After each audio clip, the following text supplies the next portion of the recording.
Welcome back to the Relentless Runners podcast. I am your co-host, Christine. And I'm Toni. And we are the co-founders of Relentless Runners, which is an online run coaching team that provides one-on-one run coaching with a team of over 10 coaches, a registered dietitian, a strength and conditioning coach, and a clinical psychologist to teach our athletes about mindset. We want to bring our running knowledge here to you so you can follow along, learn, and grow as a runner. Please be sure to check the show notes on ways that you can find out more about us and the coaching that we offer. Woohoo! Thanks, Christine. So today, guys, we are going to be doing one of our first marathon or race weekend guides. This was a tip from one of you listeners on things that you wanted us to make sure that we continue to do. I think our first one, I guess you would say, was Houston, because we took everyone through Christine's race weekend and her own experience, but also the different things that we did. So today we're going to be doing the Bayshore Marathon, which I ran last year and it just happened this past weekend. So we thought it was perfect timing. I always get people asking me about this race and what it's like, especially because it's a smaller race. And so we'll get into that in a little bit. But first, let's get into our Corral Chronicles. Christine, what's been happening in the last week?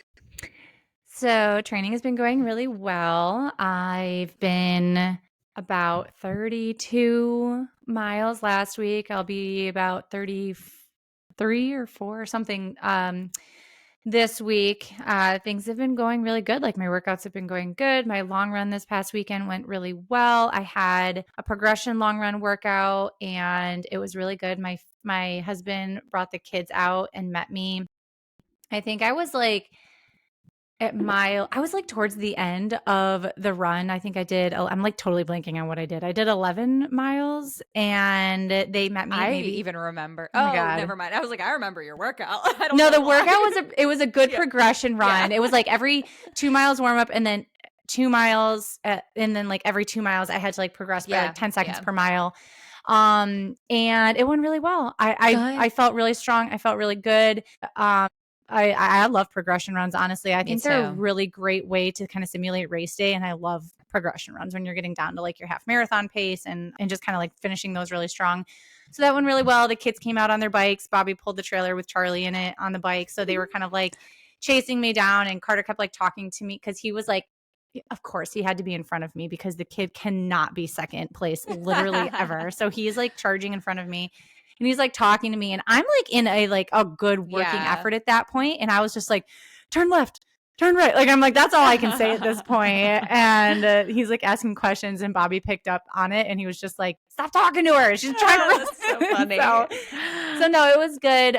Running's been going really well. Now that we're not doing grandma's, I had reached out to Carly, obviously. And, she knew what was going on. And she sent me this, like, I know I was telling you this, Toni, not like a couple days ago, but she sent me this like novel email, which was so amazing. And it was just like this whole plan for just like the summer months and what we were going to be focusing on. And then when we would transition into marathon training going into Houston, would be like September 29th. And I'll know that date because it's my mom and my sister's birthday. So it's like, it'll be a good day. So official marathon training will start then. And just kind of like what the focuses are. She threw out like dates in there, with like different phases and just things that we want to focus on, mileage. One of the things that I don't want to say a fear, but like one of those doubts that's coming into my mind about marathon training, because it has been so long for me to train for a marathon, is the higher mileage and just like how my body will respond to it and making sure I'm recovering enough, which is one of the things that in the last 2 episodes we were talking about, like how I realized I wasn't recovering. And I have made changes, guys. I'm getting more sleep. I'm eating more food. I switched up my strength a little bit and I'm feeling so much better now. I'm feeling back to where I was before, which is awesome. Yeah, it feels good. I feel like really good now. So I made those changes. And so it's like, I know my body can handle the higher mileage. I've done 70-mile weeks before. That was a long time ago though. But like, I don't want to go back up that high necessarily. But what she was able to do was break it down. It was like, look, this is what you did during some of your peak weeks for just the half marathon that you just trained for. This is what maybe a similar week in marathon training would look like comparably.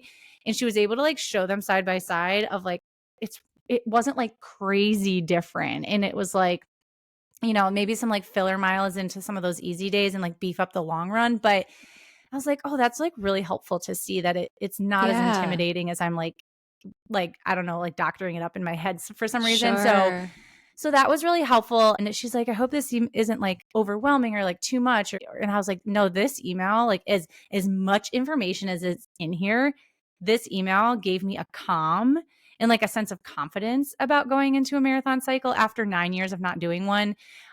Well, I guess fully completing one, I guess I could say. And it just like gets me really excited. So I'm feeling good going in. So the next couple months, you know, I've got a 5K on July 4th. And the Boilermaker. So I'm just kind of like focusing on some speed endurance and some short, fast stuff. And then we'll transition in a couple months. But right now it's just kind of like smooth sailing from here until like September. So that's awesome. Yeah. You seem like happy too with like what your plan is from now until end of September when you would start training with just like like not chilling, you're working hard and like, but it's not as like overwhelming. It's not stressful. Yeah. It's like that's what I did last summer. And when I look back at last summer, I just had so much fun with my running. And that's what it should be, right? Like I had fun. Yeah. We did mile time trials, 5Ks. I hung out between 30 and 35 miles a week. And I know that's my sweet spot where my body agrees with it really well, but I can also gain a lot of fitness in that area. Yeah. And so that's why I feel excited, because I'm like, I want to go back to that like happy place. Not that I haven't been enjoying my running, but it has been a little different coming off of the half marathon and kind of building my stuff back up and whatnot. So I am excited and looking forward to the summer. Good. Yeah. I'm so happy for you. That's awesome. Okay. And that's exciting about Houston too. Yeah. It sounds like, so we can officially say the bird has landed. I think the bird has finally landed. It was hovering for a long time. I think so. I talked through some of my doubts with Carly that I was having about it, you know, like just like the typical ones, like I really don't want to get injured. I'm really afraid of that happening. Yeah. The one, and like I also know the things I need to work on to set myself up for success. Like I know I have to be very, very mindful of my nutrition. You know, like that's when I get into trouble with not just an injury, but just feeling like crap. Yeah. And not recovering and whatnot is when I don't eat enough. But I have gotten like a really good handle on that. And my strength coach has also been my nutrition coach in the past. Like she like is a double-edged sword that way. And so I feel like I have everybody in my corner guiding me the right way. That's great. And giving me all the resources and knowledge that I need. So I feel very well equipped for it. And I feel like I know what I'm doing, which again gives me that like sense of calm. So I am excited about it. I told Bobby, I'm like, just so you know, this is going to happening.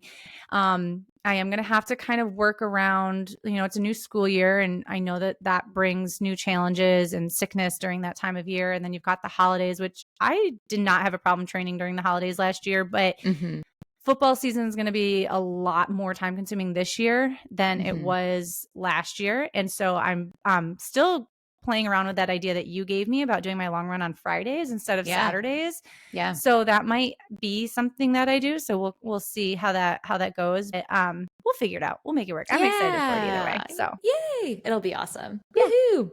Yeah. All right. So tell me about you. So last week was great. That was my first like full week, start to finish, that everything. I was feeling recovered going into every run. I ran 19 miles and I had a 7-mile long run. And Lauren, my PT, had told me for 2 of my runs last week to incorporate surges. And just because she said, when it comes to the speed thing, that's just something that we're going to have to feel out. And just see, like we're not going to know until we like test things out to just see how it feels, how my body responds to it, and then go from there. But to like not be afraid of it. So I've been in a really good headspace around it. So the first time that I did surges, again, like Carly had it programmed as strides, and I just took it more at like half marathon to marathon, like pace effort. And that felt good. And then I did it again on Friday, and that felt good.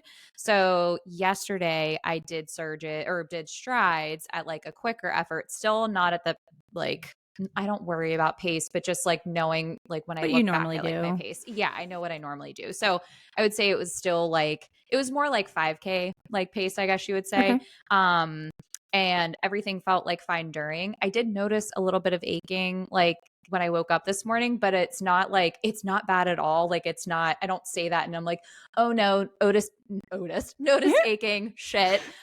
It's like, no, okay, so I picked up pace a little bit. This is going to be a little bit of time for me to kind of get adjusted to this. So I was supposed to run 5 today, and I was like, you know what, like I could run 5 today, and I know I would probably like notice it a little bit but be fine. But I'm like, nope, this is like a new stressor. I'm just going to take the day off, and then I'll do like my 4 easy tomorrow. I see Lauren for PT today too, so it'll be good to just pass on like what I noticed after, again, adding this new stressor. So I'm in like a very good headspace. Like I'm not stressed about it. I think that's where I know how this whole like process works, where it's like, yep, it's just going to take a little bit of time to get adjusted to stuff again. But again, I felt good during. It's just the rule of thumb that I always hear. I've heard multiple PTs like Lauren, and even one of my athletes I'm working with closely who she had a PRP injection in her hamstring. So I've been closely connected with like her and her physical therapist. And so we're currently following guidelines from her PT with even like building her back. And they both basically say like, if you notice nothing like during the run, it's like, that's huge. That's awesome. If you notice like aching later in the day and it even like lingers and you kind of feel it going into, you wake up, you notice it a little bit, that just means that you need to like stay where you are and like not to progress from there. And so that's kind of like where my headspace has been at, is like, okay, we'll stay here for a little bit, just like how it took me time to build up to be able to run 7 miles. Like the first time I ran 7 miles last weekend, it felt good. Like it felt like good, but I just like noticed it a little bit later. And then when I did it the second time, over the weekend, I didn't even, that was the first like long run that I was like, I don't even like notice anything at all. So yeah, things are still trending in the right direction. It's just my body's getting adjusted to it. But again, that's where I'm like very not making any decisions for the rest of this year. Should I tell people like my news? Okay. I'll tell everybody my news in a second. But yeah, so I'm not making any decisions. I also emailed Carly over the week. Well, I emailed her over the weekend. So I told her I sent her a Loom video for my Find Your Mojo athletes. I like to send those sometimes, but I sent her a video just to like talk about my news. And then also for the rest of the year, because of this news, I want to stay more local. There's a lot of great races in Pittsburgh. If everything is feeling good, there's like a 1 mile. It's called America's Mile. I think it's the second week of July. I think it's July 12th, Friday evening mile road race, which is cool. So if I'm feeling good, I think that would be fun, but I can sign up for that last minute. There's also the Great Race, which is in Pittsburgh. They have a 5K and a 10K option at the end of September. And then they also have a 10-mile a 10-mile race. It's second week of November, I think. Okay. I know it's around, like, it's not the same week as New York City, but like the week after. And they also have a 10K option for that as well. So I just talked to her about like knowing what everyone knows. Like I wanted to run a marathon in the spring. So it's like, what would be better? Would it be smart to do like focus for, on a 10-mile distance for later this year, or do I do 10Ks? Like, do I just focus on 10Ks? Because that also sounds like super fun, even though that distance is my worst distance to race. I think it's so freaking hard, but I think it would also be fun to just do something very different. So we'll see what she says. But again, what's really nice about local stuff is I don't have to like sign up for it way ahead of time and all that. Yeah. But, so I'm feeling good about that. And as for my news, and I feel kind of guilty for not texting my one athlete, Jess, because she wanted me to do a race near her next spring. But I applied for a charity for the London Marathon. I can't believe I don't have the name of the charity like popped up, but I was just curious. I actually was listening to Nicole Winters. I watch her YouTube channel sometimes. I always like following like her on YouTube because she takes you through training weeks and stuff. And I think it was her. I think it was that. She did like some sort of Q&A, I believe, but she talked about applying for a charity for London. And I was like, I'm curious to like what charities they have. And I've ran for a charity once. It was the Pittsburgh Marathon, I think the year that you and I both ran it.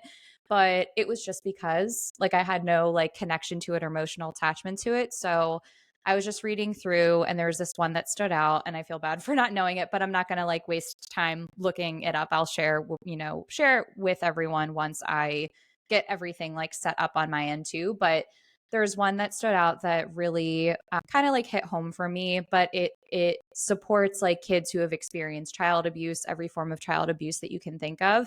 It also has educational resources to help educate like adults to be able to like identify if they think that a child is experiencing abuse of any kind. And so that was something that I was like, it was one of those like gut feelings that I was like, I absolutely have to do this. And so I applied for it. I know sometimes with those world majors, just because you apply for it doesn't mean that you get in. But I got an email. When was that? Over the weekend, I think. I got an email saying that I got like accepted for it. And I was like so excited. So I'm going to London. I'm running the London Marathon next year. And I'm so excited about it. But I can't wait to like people always talk about running for a reason. I literally have one of my athletes, Elizabeth, who just ran her 6-star in London, actually. Like she's a fundraising queen, and she does it she's done it for St. Jude. She's like fundraised, when she ran London, I think she fundraised like $17,000, which is crazy, but she's just like such an amazing person. Always like does so much like for others. And I've always been like inspired by people who have like been able to do that, but I'm just so excited and I can't wait. I just think that it's going to be really special. My sister-in-law lives in London. We're going to be visiting her at the end of August, actually. So I'll be going to London twice in the next year, but I'm over the moon. So that's why I want to stay local, because I have 2 really big trips coming up, and then I don't want to travel really the rest of the year. I want it to be like low key, not stressful and everything. But yeah, so everything for me right now, and I want to go into London like really fast, really strong. Same as you, just because I've experienced some like issues with like training of like things pop up where I just want to really take the time to like focus on, I know there's no such thing as being bulletproof, but as bulletproof as possible. Sure. And so whatever that looks like, and also going into that training cycle being fast, obviously. So that's where I was curious, like where Carly's head is at as well, of like what's going to best set me up for success in that way, like entering that training cycle. So I'll be curious on what she thinks. Have to let me know. She's probably taking her time writing up another novel for you. Another novel with it all broken out. I'll let you know when the book launches. Yeah, let me know. So maybe no, because your timing of your marathon, like when you enter, it will obviously be different than mine in January. But she wants me to take off like 2 weeks in July, 1 week of full no running, and then the next week being like 10 to 15 miles. And I was like, why? I know, but I don't wanna. But I know it'll be good. For sure. Yeah. Anyways, that is so exciting. I know when you texted me that, I was like, oh my God, like this is so awesome. Yeah. Well, that's super exciting. So we've got some fun stuff coming up. So we will have like a fun spring from like January. London's in April. And April. Wow, I can't believe it was a month ago. I know. London, I feel like it was just crazy. Okay, so like that's gonna be a fun few months with us marathon training and just like all the kind things. of shifting gears. Yep. Speaking of marathons, today, why don't we segue that into what we're going to talk about today? Yeah. So Toni's going to be doing most of the talking today. I talked the whole time last episode, and now you're going to talk, and I'm going to sit back and listen and jump in when I have questions or like want you to elaborate on something. But Toni ran Bayshore last year, and so she has. I was looking at the notes, and you guys, this is a jam-packed episode of all the details and all the good stuff that you could possibly want to know if you're going to run Bayshore, where like places to eat, Airbnbs, all the jazz. So. I took some time. Yeah, with no further ado. I did. I took some time, and again, this is just talking about the race. I'm not going to go into too much detail about my own race experience, but for those who are curious about this race, I'm excited to talk about it. So my why behind running the Bayshore Marathon. So at the time, I hadn't ran a marathon in 5.5 years, and I have ties to Traverse City. I have ties to Michigan in general because we lived there for 3 summers. We'll played baseball there for 3 summers, and it is beautiful. It's amazing. It's right, like Traverse City is right on Lake Michigan, and it's like a peninsula, like where we lived was on a peninsula, which was incredible. The water is beautiful and blue and the weather's amazing. And so like Will and I got engaged there, we got married there. So that's where I wanted my return to the marathon distance to just be in a special place. And also for me, I shockingly wanted to do more of a low key marathon, which is not me normally, but I think that because of just the ties of like the place, that I just wanted it to be special, and I was okay with it not being a bigger race, which is what I typically like. So yeah, that was my why behind like wanting to do this one. But I'm gonna break down again, like Christine said, different categories. I'm gonna go through some what I call race specs. We'll go through travel, where I stayed, food options, and then just, days leading up to race day and race day itself. So first talking about some race specs, and I'll dive into more details of these different things later on. But just so you guys know, so they have a Bayshore Marathon weekend. They have a full marathon option, a half marathon option, and a 10K option. I can't speak to the 10K option, but I can speak a little bit to the half, and then of course like to the full. I have only ran this once, but I've like did my research on the half marathon course like beforehand out of curiosity as well.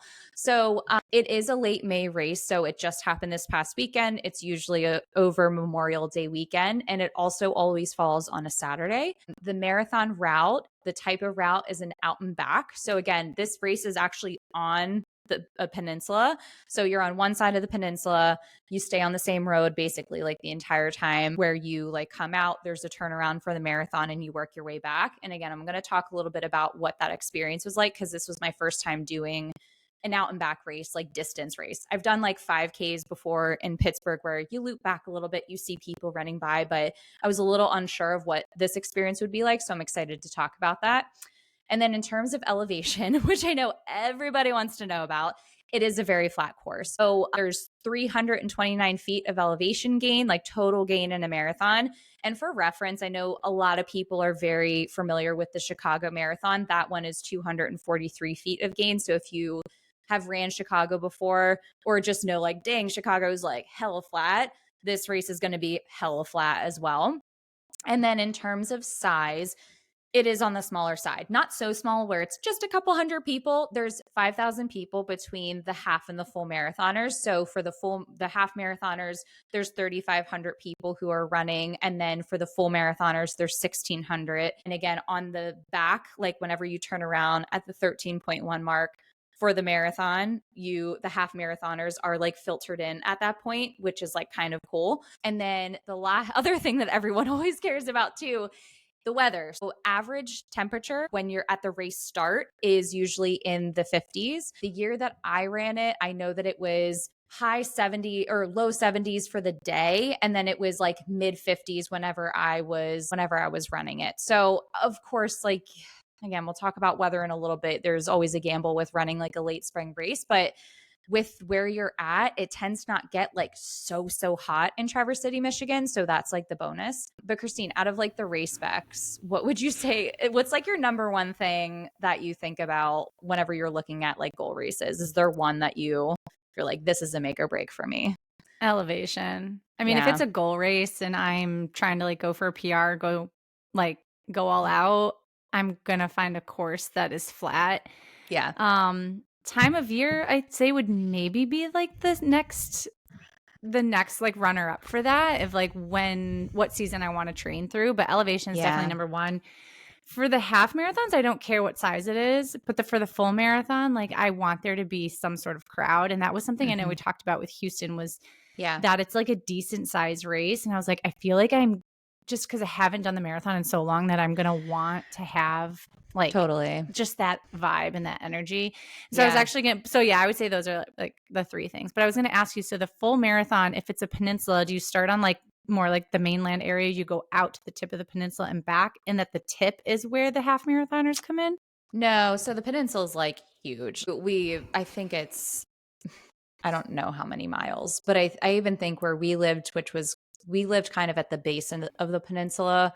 And then I think it was like at least like over 20 miles like down. Okay. Like it's far. Yeah. So we're on one side of the peninsula. Like you start up at the high school and then you just like go down on the one side, and then it's like not the best turnaround actually, which I'll talk about in a second, but you're literally like on the same road, not the same side of the road, but like you go down the one side of the road and then it's kind of a sharp turnaround. You just like turn like around and you start work. Yeah, literally there was a fucking cone.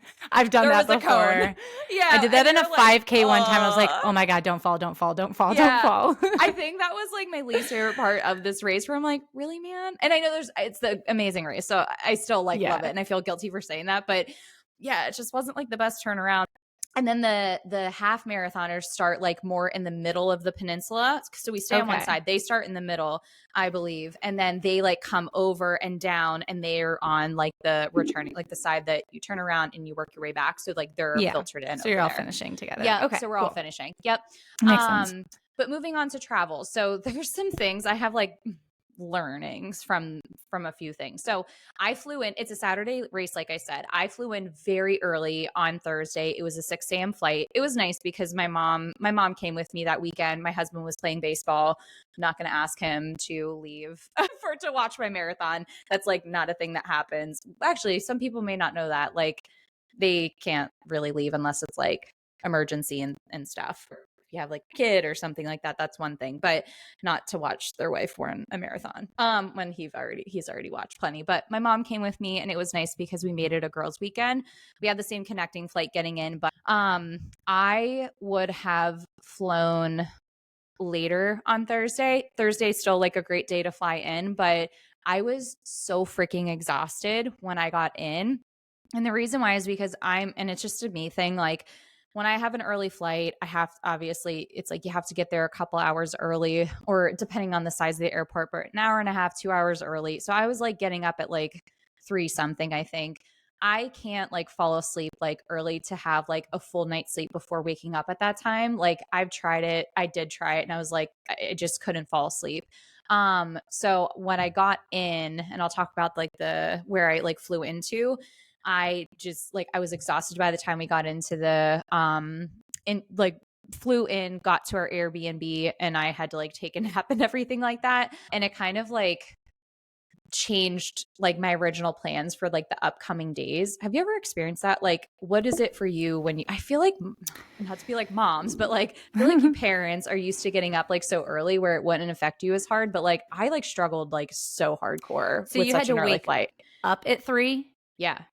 So I feel like if I had to wake up at 3, I wouldn't have a hard time falling asleep at 9 o'clock because that really, I mean, I don't get up that early to go run, but like my alarm goes off at 4:30. So it's really not like that crazy not different for you.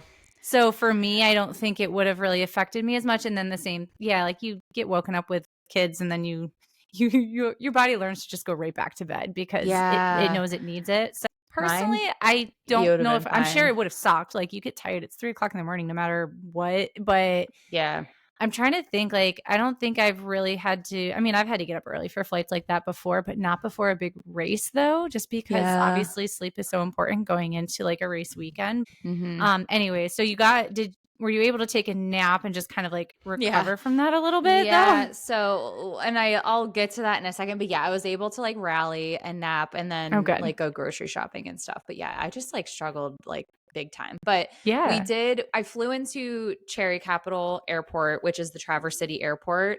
It's definitely more of an expensive airport to fly into just because it's smaller and all the smaller ones tend to be that way. You could fly into Detroit if you wanted to, but that's like that would be over a 4-hour drive to then drive, and I feel like that kind of defeats the purpose. I would like pay the extra money to just for convenience purposes, but in case someone is like wants to do that, just know that that's an option. But it is more of an expensive flight, just so people know.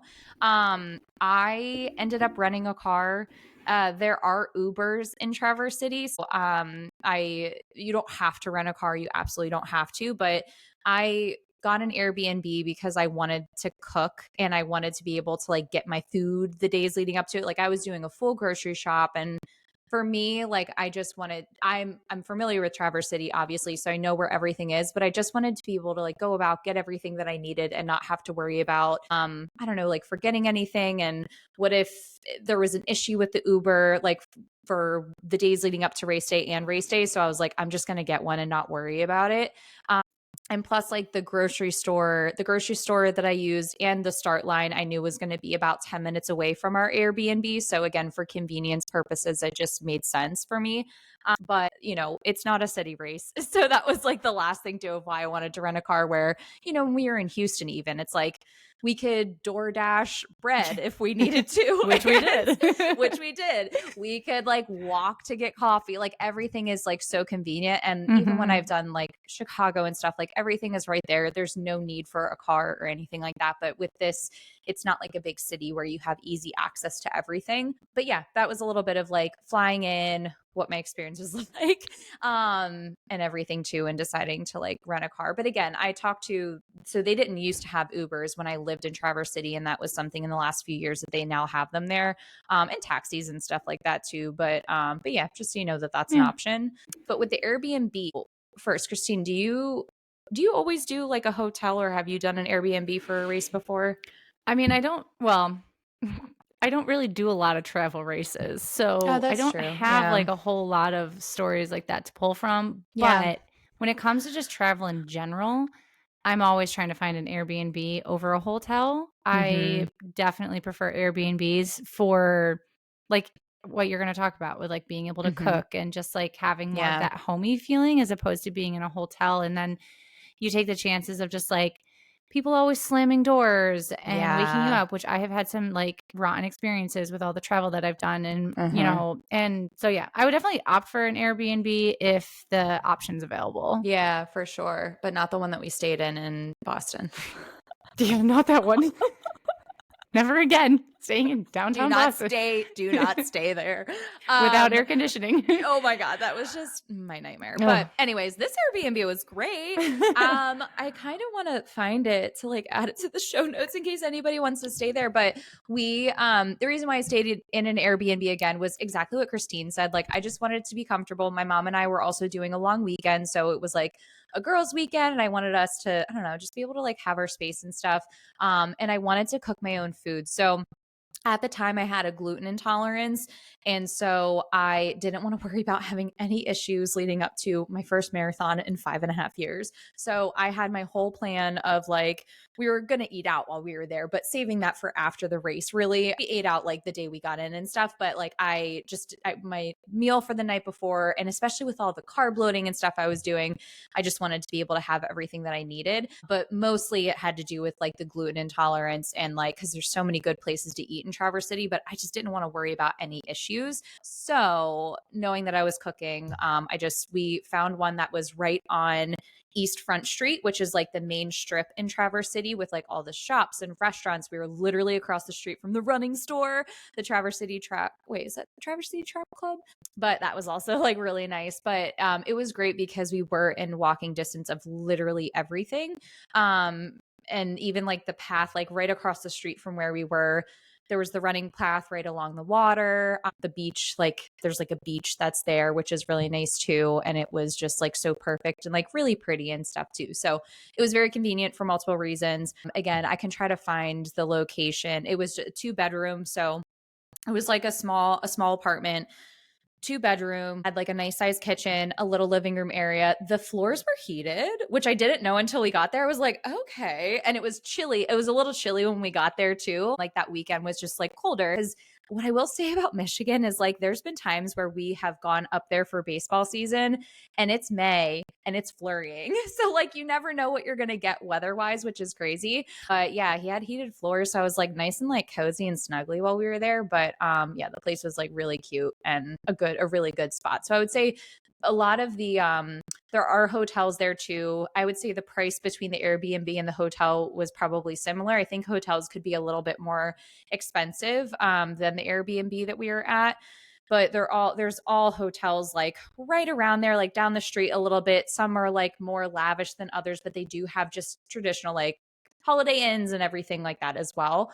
But even the hotels, I will say between the flight and the hotels, that's going to be where the meat and potatoes of the budget is, where every Traverse City is just like more expensive to stay at, like when you are visiting, especially in the like a holiday weekend like that, or even in the summertime. So just to be mindful of that. Now, when it comes to food, so I'm going to share a couple different spots that my mom and I went to and just some other places that I would recommend. what I will say is I've eaten in almost every single restaurant in Traverse City. So if anyone has follow-up questions about places or like types of like restaurants, please don't hesitate to like DM me on Instagram and ask. But when my mom and I got in on Thursday, we relaxed, I napped, and then we decided to get lunch out. So right across the street from us it's called Taproot Cider House. It's a cider house, so they have great ciders, but they have like burgers.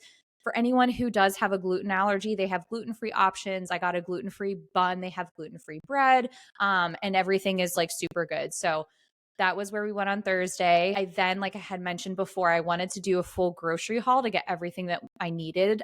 So after I rallied and I ate, I went grocery shopping. There are multiple grocery stores in Traverse City. There's some smaller ones. I think there's an Aldi and everything too. But if you want like the full everything that you need, it's called Meijer. There's Meijers all in Michigan. I don't know if they're in other neighboring states as well. But that one literally has everything that you need. I forgot throwaway clothes. So I purchased, it's kind of like how Walmart has like clothes section and everything. That's the same, or even like Target. It's like, that's the same like concept. So they have all those different options, but I got my throwaway sweatshirt. My sister lives in Michigan good. and talks about Meijers all the time. Oh yeah. And my mom, whenever she goes out to Michigan, she loves going to Meijers. Yeah, it's so nice. Yeah, I do. I do love Meijer. Meijer is good. But yeah, so that's where we went grocery shopping. I lost track of my notes. Here we are. And then I made food Thursday night through Friday night, basically, because outside of just eating at Taproot, just because again, I just wanted to eat my own stuff. But what I will say, this is like not necessary to share, but I'm gonna do it because I was bored on was it Friday, the day before the race. I prepped it was so good, a French toast bake. They're so easy to make. Yeah. It doesn't require a lot of ingredients at all. Yep, but I had made one for Easter last spring, and I was like, I really am gonna want this like after a long run, because it was so good. After I remember it was an 18-mile long run. I had Easter weekend. I had prepped it for Will and I, and it was amazing. So I prepped that to have after my marathon with like eggs and stuff like that. And it was unreal. So, question. Yeah. Did you think about that French toast bake when you were running the marathon? Fuck yeah, I did. Okay, because that would have been on my mind. I would be like, get back to that French toast bake. You got to run faster. So excited about this damn French toast bake. That would have been me. Yeah. Oh my God. I was motivation to finish. And my mom, I had my mom. So I was like, Mom, I'm like so tired. And she's like, I got you. So she like heated it up and made my sides. And I had some Greek yogurt and eggs and all the whole thing. Oh, it's so good. Yeah. If nobody's made it, it is like the simplest thing to make. But so yeah, did that. And then I did what I was going to say. So I made my own like dinner. I had like a pasta dinner. I was on a chicken piccata kick. It was this recipe that my old registered dietitian had given me. And I like would modify it obviously because I was taking in some more carbs like for my carb load. So I didn't have as much like chicken. It's like a very, very light like sauce, not even like a sauce. And it's like there's more sodium in it from the capers and stuff. So that's what I did for my dinner. But I did want to share a couple options because I know some people like to have it, like they want to go to an Italian restaurant. Some people I know like to do sushi because it's mostly rice with like a little bit of protein too. So if you are going and you want to like eat out, a good Italian restaurant I've eaten at before, my husband and I have, is Sorellina. It's very good. It's in that downtown strip.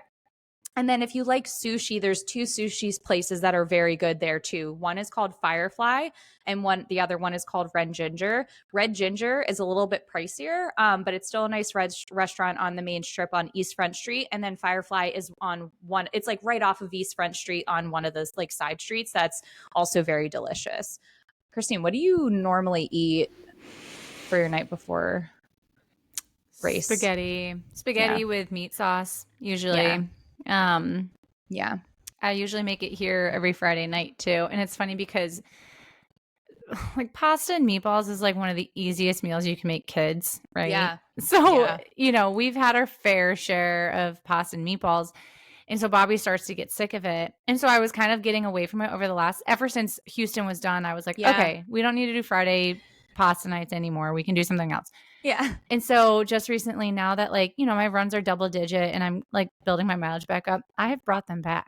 And I literally said to him the other day, he's like, came home Friday night. He's like, what's for dinner? I was like, Friday pasta nights are back, baby. So get ready. So yeah, spaghetti and like meat sauce usually, and like maybe some bread with it. Like, yeah, is usually my go-to. Can't go wrong. No, I like the pasta bowls. Yeah, no, I agree. I did want to share too a couple other good spots that my mom and I went to eat at, and this was more after the race that we went to, but it's called the Little Fleet. They're food trucks. The like literally the day of the race, like we came back, we had breakfast, we relaxed for a while, and then we just like walked over, and there's all these different food trucks that are in this like section, which is really cool. They have like tacos and everything that you can honestly think of, but that place is really cool to check out. There's wineries all along the peninsula, so if you do like wine, it's a great place to go to, like different wineries like after the race too if you want to do that.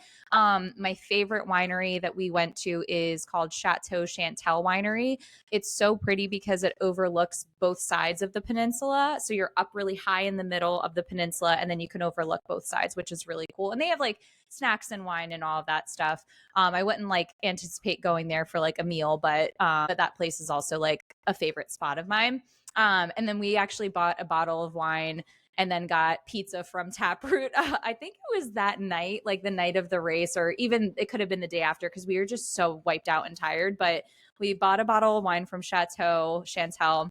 And then we got a pizza and we sat outside on picnic tables and just like hung out, like looking at the water. And it was like a whole vibe. So you could always do a little picnic. Yeah, there's so many tables and stuff like along the lake and everything, which is cool. But again, if anybody has like questions and you're like, I'm gonna go there and I'm looking for X, Y, and Z, like please don't hesitate to ask. But I think, sorry, just to interject, I think that's like a good point that sometimes people forget about when they're planning a destination race is picking a spot that you're going to go and eat at after the race. Like we tend to always think about everything leading up to the race the night before, bringing all your food, all the stuff you've already talked about so far. Mm-hmm. But then we think like, oh, we'll just find a place after. But you know, you can be very disheveled after like a race and not really with the right mind space. So I think having a spot or even like a reservation to go to at the day of the race, like after you've run, is really important. So that's super helpful. Yeah, for sure.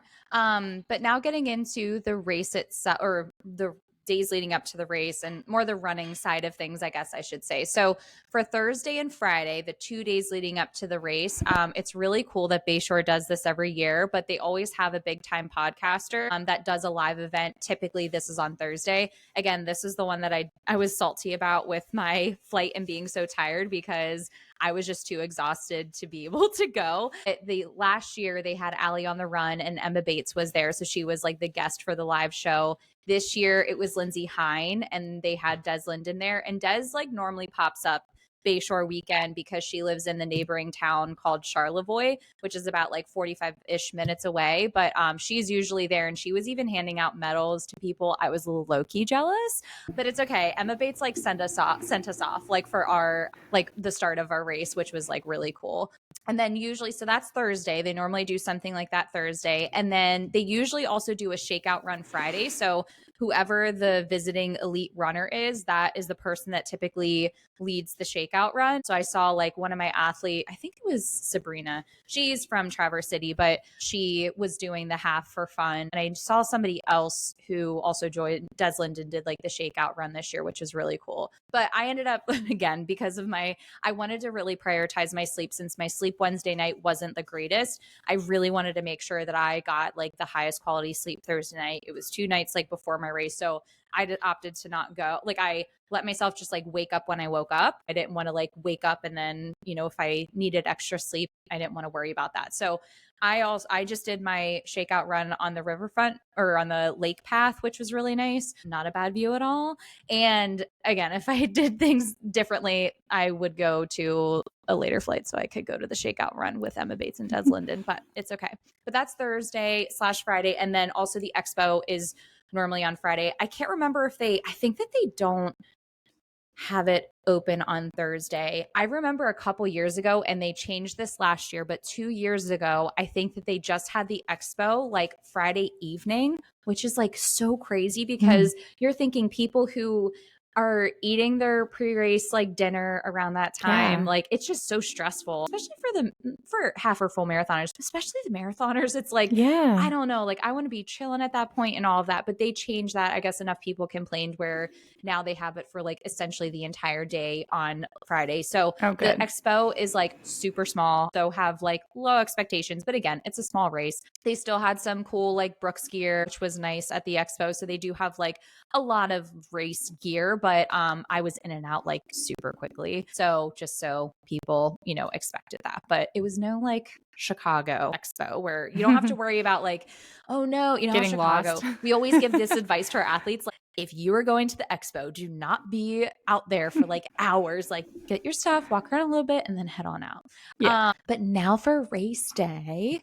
The marathon start time is at 7:15 and then the half marathoners start at 7:30. So again, even though it's a later race, it is a later spring race, it's nice that they have everyone start relatively early. And then if you're looking to run the half, you meet at the Traverse City Central High School, which is where the marathon starts, but you then have to take a shuttle to the half marathon start. And the shuttles run from 5 a.m. to 6:30 a.m.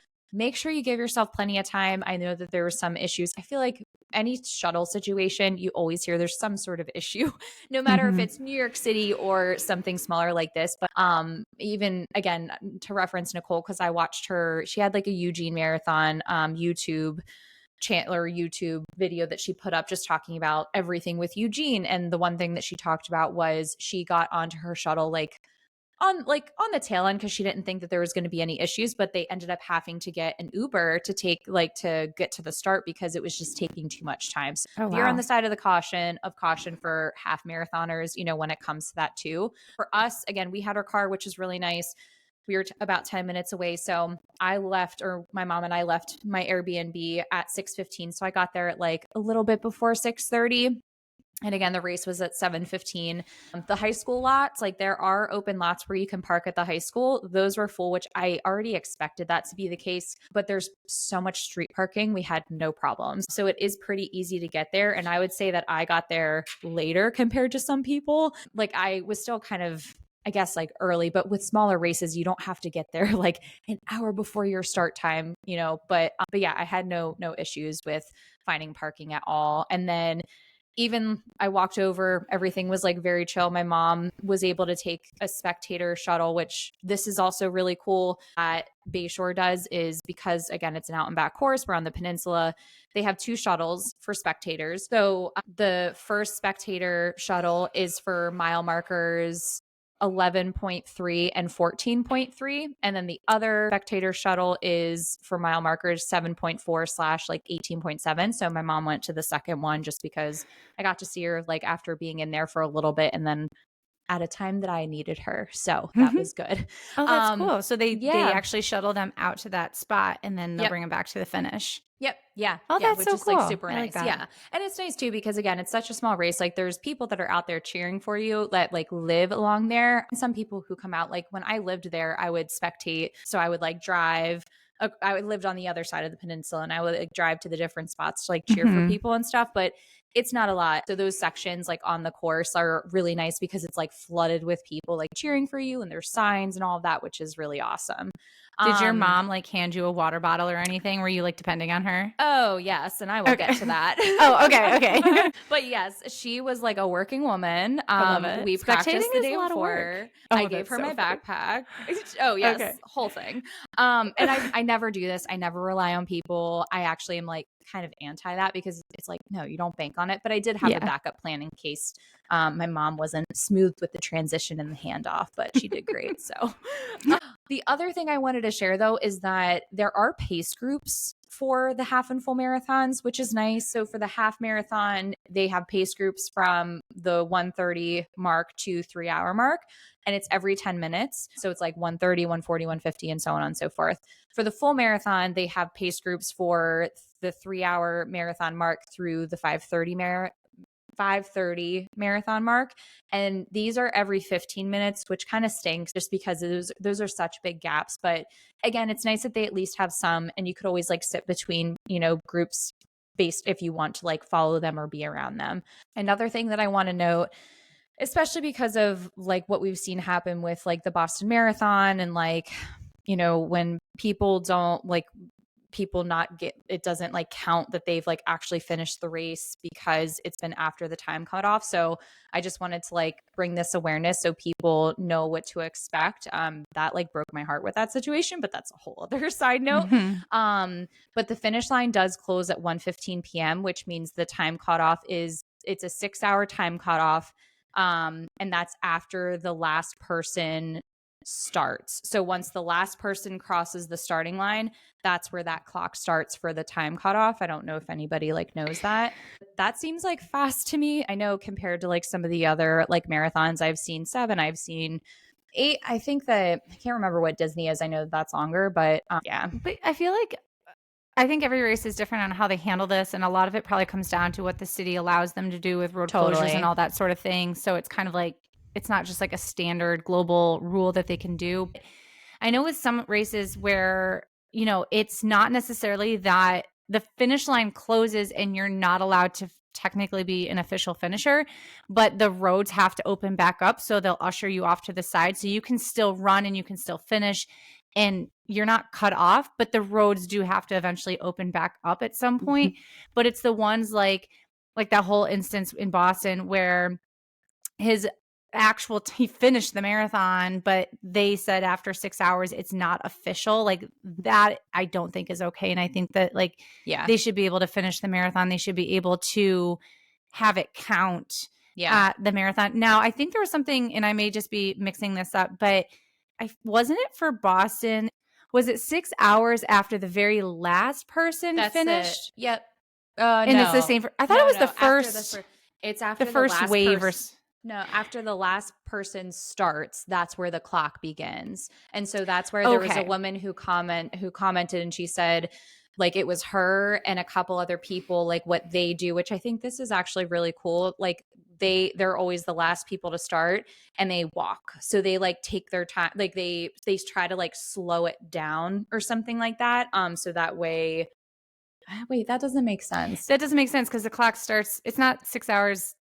It's as soon as they cross the finish line, or sorry, the start line, the clock starts 6 hours. There was something, I'll have to like go back and like maybe we can talk about it next time. But there was maybe they walk in the Corral and they take their time getting to the start line. It could be that. There's like something where like the last person that starts like somehow has control over like when the cutoff starts. Yeah. But I don't know. I'll have to look into that. But just so people again are aware of the time cutoff in case you're looking into this. But as far as the start goes, I stayed warm. It was, again, there's not like different corrals or anything. You're just like all there. You'll see the different pace groups and then you can line up accordingly with all the other marathoners. But again, Allie Feller and Emma Bates were like standing up and like yelling over the microphone and like sent us off. So that was like actually really cool.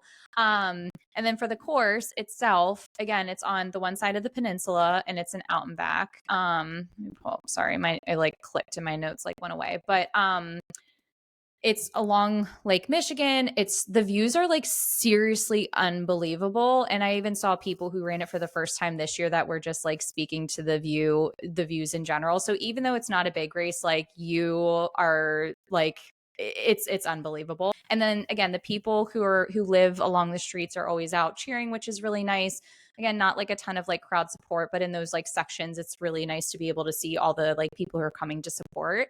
Getting back to what you're saying about like the handoff with my mom. So again, I gave her, I carried my nutrition with me. And I was relying on my own like water and stuff like that, which I went through my water. So I had 3 18-ounce handhelds. I got through my first one by the time I saw my mom at mile 8.5. And so she handed me my first handheld. And then apparently you're not allowed to do this though. I was looking up the rules and you're not allowed to like spectators aren't allowed to hand you water. Why? I roll. I don't know. I understand for the elites. Like I know that one guy got disqualified because his dad handed him. I understand that, but you're not an elite. Like you're not racing for money. Just out here like running. We're just doing our thing, guys. Like let our mom hand us water. Yeah, let me. Is that like that's not a normal thing for all races, right? I don't know. I mean, that happens all the time. Or are we just breaking the rules all the time? I think that we're breaking the rules all the time because just like how I feel like headphones, that used to be a thing where it's like, you're not allowed to wear headphones. Yeah. But so I think it's kind of one of those situations. But I see people hand out like fuel all the time. Yeah. All the time. So okay. And like I said, so that was at 8.7. So my mom, she did a great job, super proud. I'll hire her again in the future. And then again, it was an out and back. So literally you turn around on the same road. It's a cone. You loop around, you work your way back. It was my first time doing a course like that. I was shocked that I liked it. It was cool because you got to see the leaders. So obviously they were on their way back where I was on my way out still. And you got to see the half marathoners. So the half marathoners, again, like filter in around like the 13.1 mark, like a little bit before though, but they start at like 15 minutes after you start. So they're already like coming back. So you're also like, I had people like cheering, waving, people I follow on Instagram that were like saying hi. And it was actually a really cool environment, like going out and even on the way back. And I think that this was a positive to this being a small race and having the course and race set up like that is it made the race feel bigger than what it was. So even though, again, there weren't a lot of spectators, like you still had that like bigger race energy, which was actually really cool. And something that shocked me, I wasn't sure how I would like this, but I did talk to Audrey about this because it was a concern of mine and she ran the race back in, was it 2018 or 2019 or something? 2018, I think. But something like that. But I was wondering if it was going to be congested with the half marathoners and the marathoners coming back. And she was like, no, I had no problem. And I didn't either. Like I had no issues. I think everything was kind of like thinned out at that point. And that's where it makes sense why they cap things off. And this race does sell out. So it makes sense why they really cap things off because it allows everything to go like so smoothly. People just had feel on like, okay, if I'm running a little bit slower, like I'm staying on like the right side of this road and then people can just like pass on the left. So that was really nice. And then I saw my mom again at mile 18 where she handed off my second bottle. Again, did a great job. And then we finished back up at the track at the high school. So we went like back to the track and you finish like literally like there's a little climb at the very end, kind of like a Chicago situation where you're like, oh no, why now? But it's not too bad. And then, yeah, you get to finish literally on the track, which is cool. And their post race was like food was great. They had like food, but they had Moomer's ice cream, which is I think it's a Michigan thing, but that was the best thing I think I've ever had or was given at the end of a race. Normally Pittsburgh does do Eaton Park cookies, but that's like a close second. What's your normal go-to? Have you ever had a positive like post-race like food experience like when you're going through the race shoot? Yeah, the finisher I would shoot? say the best I don't know if it's really necessarily the finisher shoot, but it's like after Boilermaker, they're like known for their post-race party. And so you finish and you kind of like have to walk down and around a street and then you like turn the corner and there's like this massive party going on. They've got like super loud music. Like it was so loud. There's all these, you get beer tickets when you go in. I think they're like on your bib. And so you can like go and get beer and all this stuff. So there's so much food and like there were like bagels because I remember one of my kids stole my bagel that I got in the finisher shoot. But there was like, it wasn't just like your typical banana. Like there was a lot of different stuff there and it was just like this huge party. So I would say probably that was one of the better finisher party like shoot sections. Of the races I've done. No, that's good. And then the last thing I'll talk about again is the weather. So I had briefly touched on this before, but the average, like last year again, it was low 70s. I remember I was a little not stressed because I knew what I was getting into with signing up for a late spring race. But during the week, it said it was going to be 78. Oh, and you guys will be able to relate to this so well. I love my mom so much. So my mom sends me a screenshot of the weather and it says it's going to be sunny and 78. She's like, oh my gosh, it's going to be such great weather for you on race day. And I'm like, no, mom, no, it's going to be terrible. It's going to be great for you. So classic case of like, it's going to be great spectating weather, but not race day weather. Oh, I love it. I know. It was so funny. But as the days went on, like the weather was dropping, which was like great. So, and again, I think the highs are normally when you're actually racing, it's like between like 50s and 60s. So it's usually really good weather. And I even remember like when I would train there I trained there for like both of the years that I ran Chicago, that's where I trained in the summertime. And even in the summertime, when it is like hotter, like when you're along like the water right there, like if it's not windy, it doesn't get windy there. Some of those races that are along the water, it's like whipping wind and you have issues. Yeah. never had issues like that, which is really nice. Sometimes you'd get like a nice like breeze, and it was like a cool breeze, but that's, again, I don't know if it has to do with it being on a peninsula that it's like different, but you just don't have that type of like issue with wind along the water compared to, I know people who run what is it, the Shamrock Marathon and Virginia stuff. Beach. Virginia Beach, like Virginia that's a Beach. huge issue. That one's super windy. Yeah, which is a shame because it's like a good like flat course, but just wanted to like put that on people's radar. And again, it doesn't get like crazy hot or feel like crazy humid at any point compared to even like here around that time. But again, it's always a gamble with the race. But I think like at the end of the day, if you have to adjust your goal, you have to adjust your goal. And honestly, like what matters most is if you're excited about the race, then you know that's what you should care about. But I would say all in all, it really is an awesome race. Like I had a really good experience. So if you don't mind a smaller race, if you're looking to break a barrier too, like break 4, BQ, sub 3, OTQ. Like a lot of people go there to run like really fast like races. So that's kind of cool too. It's like a nice option. And then I would say if you want to make a long weekend or do a mini vacation, it's like a great spot to be able to do that well, just because it's so pretty out there. You literally feel like you're in a tropical paradise like when you're there. So yeah, that's the Bayshore Marathon weekend. Nice. Well, that's super helpful. That was a lot of really good information just from food and where to stay and travel and weather and just like the logistics. I think the coolest thing was how they have a shuttle for the spectators. I think that's like a really cool feature that they do. So yeah, that's really helpful. So hopefully this will be helpful for you guys, whether you just raced and you can relate to it, or you know, this is going to be coming up like next year. We can try to promote this again, this podcast next year when it's leading up to Bayshore, so you guys can plan accordingly if you are going to run that one. But thank you for all of those golden nuggets. And don't forget, guys, you can always rate the podcast. We appreciate it. And you can leave reviews. And in Spotify, there is a Q&A box that you can always ask us any questions, or if you have any follow-up questions for Toni about the Bayshore Marathon, drop those there and we can always try to answer those in the next episode. But we thank you guys for being here, and we'll see you next week. See ya.